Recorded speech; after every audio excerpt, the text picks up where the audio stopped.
मनसे नेते यशवंत किल्लेदार आपल्यासोबत आहे। विठ्ठलाच्या दर्शनासाठी तुम्ही आले होते वडाळ्यातले, काय नेमकं तुम्ही मागणी केली? मी केवळ दर्शनाला आलो होतो, कुठली मागणी वगैरे असं काही केलं नाही। दरवर्षी येतो, दरवर्षीप्रमाणे येतो। मी अगदी लहानपणापासून येतो, वडिलांबरोबर यायचो। आज आषाढी एकादशीचा दिवस आहे आणि माझे वडीलसुद्धा माळकरी होते, वारकरी होते। मला एक ती लहानपणापासूनची एक म्हणजे आपली संस्कृती आणि सवय ही लागलेली आहे आणि दरवर्षी मी विठ्ठलाच्या दर्शनाला येतो, त्याप्रमाणे आलो, त्यांच्यासमोर नतमस्तक झालो, नमस्कार केला, आशीर्वाद घेतले आणि निघालो। फार असं काही मागणी वगैरे अशी केली नाही। सध्या राज्यातली परिस्थिती पाहता, देशातली परिस्थिती पाहता, विठ्ठलाकडे काहीतरी मागणी तर केली असणार तुम्ही? देशाची आणि राज्याची परिस्थिती पाहता मी एवढंच सांगेन विठ्ठलाकडे की देवा विठ्ठला या सगळ्यांना सुबुद्धी दे। महाराष्ट्राची जी सांस्कृतिक आपली जी हे जडणघडण आहे किंवा जो महाराष्ट्राच्या संस्कृतीचा धागा आहे तो धागा असाच टिकून राहू दे। गेल्या मागील 10 वर्षामध्ये त्याला कुठेतरी एक ठेच पोचलेली आहे आणि तो धागा कुठेतरी तुटत चाललेला आहे आणि म्हणून महाराष्ट्राची एकंदर जी काही खिचडी झाली, राजकीय खिचडी, ती आज आषाढीची खिचडी खाताना मला आठवलं की ही खिचडी नको, तर आषाढीची खिचडी भगवंताने जी वाटलेली आहे त्या पद्धतीचं महाराष्ट्र जो पूर्वीचा होता तसा घडावा, एवढीच विठ्ठलाचरणी प्रार्थना आहे।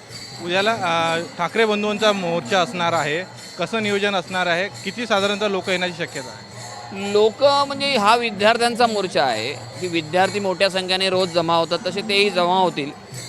त्यांचं पालकत्व घेऊन आम्ही त्या मोर्चामध्ये आयोजन केलेलं आहे। ते शिवाजी पार्कच्या उद्यान गणेश मंदिरापासून सिद्धिविनायक मंदिरापर्यंत हा मोर्चा असेल। मला वाटतं एक टोक इकडे आणि एक टोक तिकडे एवढा मोठा तो असेल। विशेष म्हणजे काल देखील एक तिरंगा रॅली जी झालेली आहे त्यात मोठ्या प्रमाणात विद्यार्थी होते, उद्याला पण तसंच असणार आहे। विशेष म्हणजे आंदोलनाचा कोणताही झेंडा नसणार आहे, फक्त तिरंगा असणार आहे। आंदोलनामध्ये कुठलाही झेंडा नाही, कुठलाही पक्षाचा फ्लॅग नाही, काही म्हणजे तुमचं ब्रॅकेट्स नाहीत किंवा तुमच्या शेले नाहीत, काही नाही। हा प्युअरली तिरंगा हातात घेऊन काढण्यात आलेला हा असा मोर्चा असेल आणि त्या मोर्चामध्ये जे काही आंदोलन झालं, लाठीचार्ज झाला, दिल्लीला जे सगळं घडलं त्याचा एक निषेध म्हणून तो मोर्चा असेल आणि सिद्धिविनायकडे त्यासाठी साकडं घातलं जाईल। आज ह्या ठिकाणी विविध राजकीय पक्षांचे स्टॉल लागलेले आहे त्या भक्तांसाठी, मात्र तुम्ही शिवसेना शिंदे गटाच्या नगरसेवकांच्या स्टॉलवर गेलात। मी शिवसेना शिंदे गटाच्या गेलो, मी उबाटा म्हणजे उद्धव बाळासाहेब ठाकरे शिवसेनेच्या गटाच्या गेलो, मनसेच्या गेलो, अन्यही कोणी बोलवलं असतं तर मी गेलो असतं, कारण आजचा दिवस हे राजकारण करण्याचा दिवस नाही आहे। आज वारकरी जे आहेत सगळे इथे आलेत, त्यांची सेवा करणं, विठ्ठलाचं दर्शन घेणं हे खेळीमेळीचं वातावरण आहे। प्रत्येक गोष्टीमध्ये आपण राजकीयदृष्ट्या पाहिलं पाहिजे अशातला भाग नाही, त्यात प्रत्येक गोष्टीत राजकारण शोधलं पाहिजे अशातला काही भाग नाही।